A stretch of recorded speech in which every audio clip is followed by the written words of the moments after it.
Så har de viskeren hjulet så godt og vel indgivet. Kroget en nedgænger er det jo, men den tog kraftedme hårdt og aggressivt. Lige her ved verandaen. På en red tag har jeg fisket en time og har ikke mærket en skid, så tog den bare med sådan et skrald og gik i overfladen og og nu skal jeg så forsøge at presse den ind. Den er jo omkring 65 eller sådan noget, og den er fandme stærk. Det er sådan en velkonditioneret blank fisk, som man kan se har været oppe at gyde på et eller andet tidspunkt. Det har de set sådan der den lige før. Det er fandme god gas.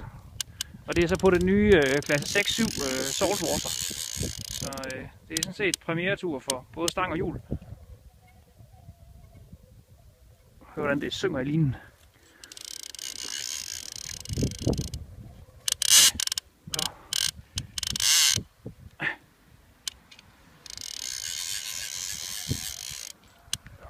Lige tage ved den her. Kæft, det er stor.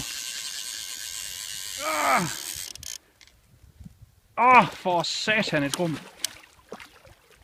Den er nærmere 70. Ej, hold kæft, den var sjov at fange.